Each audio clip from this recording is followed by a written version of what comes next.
Assalamualaikum warahmatullahi wabarakatuh. Halo semua para pemirsa channel Mantri Luka. Apa kabar semuanya? Lama tidak bersua dengan saya Muhammad Sibromulis Mantri Luka.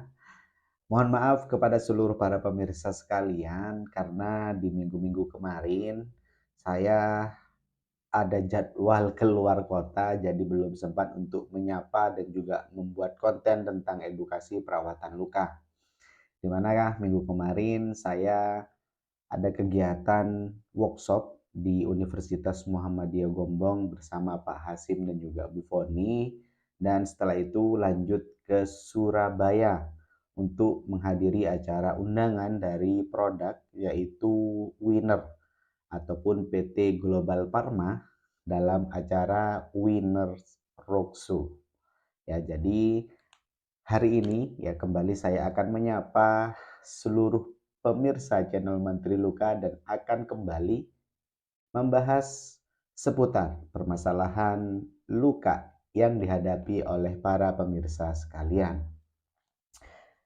Selama saya tinggal beberapa minggu kemarin, memang banyak sekali yang bertanya di kolom komentar mengenai perawatan-perawatan yang sedang dijalani oleh pasien sekalian, yaitu permasalahan luka abses, permasalahan luka dekubitus, permasalahan luka diabetes, dan juga ada yang menanyakan tentang plester anti alergi dan juga apakah silikon dermaline dapat dicuci kembali. Semua pertanyaan-pertanyaan itu sudah saya jawab di kolom komentar, semoga nantinya dapat membantu. Dan hari ini saya akan membahas sebuah permasalahan yang memang banyak sekali sering dialami oleh masyarakat, yaitu mengenai luka abses. Di kolom komentar juga banyak yang menanyakan perihal luka abses. Apakah luka abses harus ditutup? Apakah luka abses yang setelah dioperasi harus diberikan kasa di dalamnya? Dan apakah luka abses bisa sembuh selama 1 bulan ataupun bisa lebih? Hal-hal tersebut banyak sekali ditanyakan kepada saya dan hari ini saya kembali akan menjawab seputar permasalahan luka abses, yaitu hal-hal yang perlu diperhatikan dalam perawatan luka abses.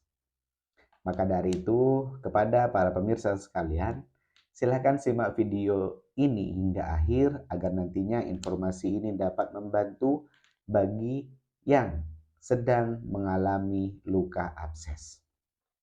Oke. Jadi para pemirsa sekalian, abses ini memang sering terjadi pada kondisi-kondisi saat imunitas kita terjadi penurunan. Dan abses ini yaitu terjadi dikarenakan adanya infeksi lokal ya. Infeksi lokal di area kulit kita ataupun di bawah kulit sehingga terjadi peradangan dan apabila tidak tertangani dengan baik maka terjadi yang namanya infeksi.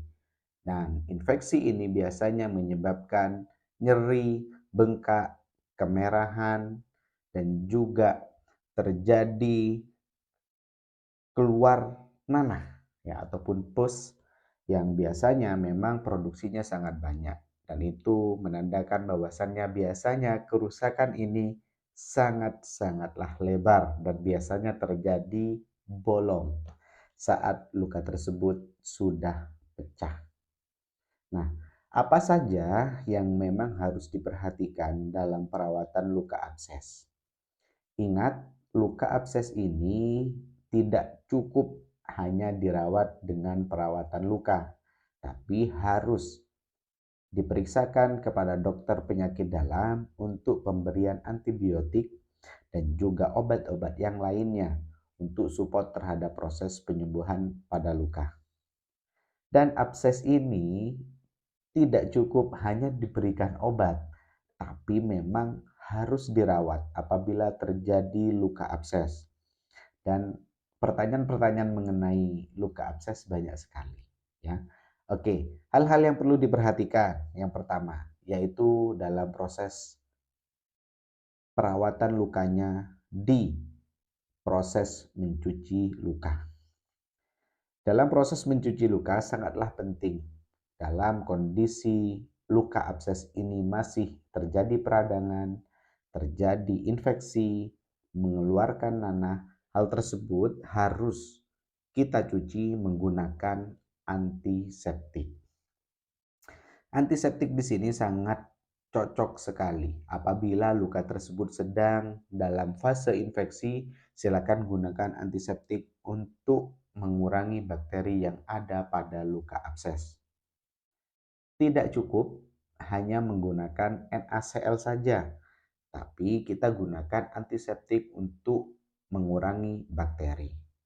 Salah satu antiseptik yang saat ini saya pakai yaitu ini ada Cosmomed, dan ini memang sangat baik sekali ya, di mana kandungannya adalah PHMB 0,25% dan juga allantoin, gliserin, dan non-ionik surfaktan ya.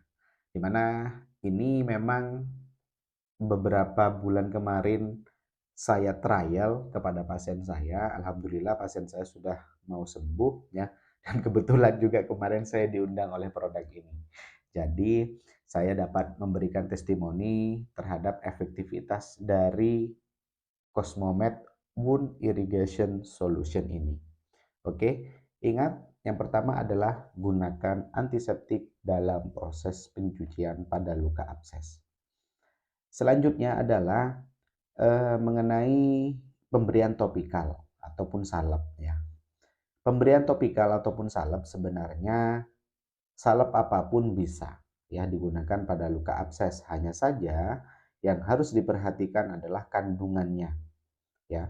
Kalau bagi saya ya biasanya saya menggunakan metcovazin ini saya mix dengan iodosob ya. Lalu kita oleskan ke dasar luka abses tadi, ataupun menggunakan metcovazin silver ya, itu juga bisa ya, ataupun salep-salep yang lain yang biasa digunakan ataupun diresepi oleh dokter, silakan boleh-boleh saja, atau menggunakan antimikroba yang berbentuk lembaran seperti Aquacel EG ataupun Acticud Flex, boleh, silakan, boleh-boleh saja ya. Yang penting apa, sesuai dengan saran dari dokter ataupun praktisi perawatan luka ataupun perawat yang sedang merawat luka abses Anda. Oke. Selanjutnya untuk absorben ya. Nah, untuk absorben di sini para pemirsa sekalian, saya biasanya menggunakan foam dressing ya, di mana foam dressing ini untuk menyerap cairan. Luka abses biasanya banyak sekali mengeluarkan cairan, apalagi saat infeksinya masih berlangsung dan banyak mengeluarkan nanah, memang dibutuhkan absorben ataupun penyerap cairan untuk menyerap cairan yang keluar dari luka tersebut. Maka dari itu saya sarankan menggunakan foam dressing. Dan apakah luka abses ini setelah dioperasi dan masih mengeluarkan cairan harus ditutup? Jawabannya adalah iya. Tetap harus ditutup sampai benar-benar selesai infeksinya, sampai benar-benar tumbuh daging dan juga menutup kulit. Dan jangan sekali-kali para pemirsa sekalian memasukkan kasa ke dalam lubang luka abses, karena hal tersebut dapat menimbulkan trauma pada jaringan luka dan juga dapat menghambat pada proses penyembuhan pada luka. Dan ini juga banyak sekali ditanyakan dan masih sering terjadi pada pasien-pasien dengan luka abses yang setelah dioperasi ya, dirawat lukanya, dimasukkan kasa ke dalam lubangnya. Biasanya nanti akan menimbulkan efek nyeri saat pergantian balutan dan juga dapat menghambat dalam pertumbuhan jaringan pada luka tersebut. Karena apa? Karena ada benda asing di dalamnya. Jadi saran saya, jangan sampai dimasukkan kasa pada lubang luka abses. Oke, jelas ya sampai di sini. Selanjutnya, berapa hari sih luka abses itu dapat menutup ya. Nah, luka abses sebenarnya kalau infeksinya sudah selesai dan sudah proses fase proliferasi ataupun pertumbuhan jaringan, biasanya 3 sampai 4 minggu itu sudah tumbuh daging, tinggal menumbuhkan jaringan epitel. Hanya saja itu semua tergantung bagaimana cara perawatan, bagaimana intake nutrisi, dan juga hal yang tidak perlu kita atasi dengan secara modifikasi ya, yaitu masalah usia. Nah, itu semua tergantung bagaimana 3 aspek tadi dan bisa tambah lama ya, bisa lebih cepat. Itu tergantung dari kondisi pasien masing-masing. Oke. Itu dia hal yang perlu diperhatikan dalam proses perawatan luka abses dan silakan bagi para pemirsa yang sedang menjalani perawatan luka abses, perhatikan hal-hal yang saya sebutkan tadi. Semoga dapat bermanfaat bagi para pemirsa sekalian dan juga dapat diaplikasikan dengan baik dalam proses perawatan lukanya. Demikian dari saya, terima kasih sudah menonton video ini. Sekali lagi, saya ucapkan mohon maaf yang sebesar-besarnya kepada para pemirsa sekalian. Baru hari ini saya dapat upload konten dan semoga di minggu-minggu besok ya saya dapat terus memberikan edukasi. Dan jangan lupa support channel ini agar terus berkembang. Like, comment, subscribe ya, on the way 1000 subscriber dan semoga bisa lanjut ya sampai 10 juta subscriber gitu kan. Dan saya Muhammad Subromulis pamit undur diri. Mohon maaf apabila ada hal-hal yang kurang berkenan. Saya akhiri. Wassalamualaikum warahmatullahi wabarakatuh. Ada luka, ingat, mantri luka.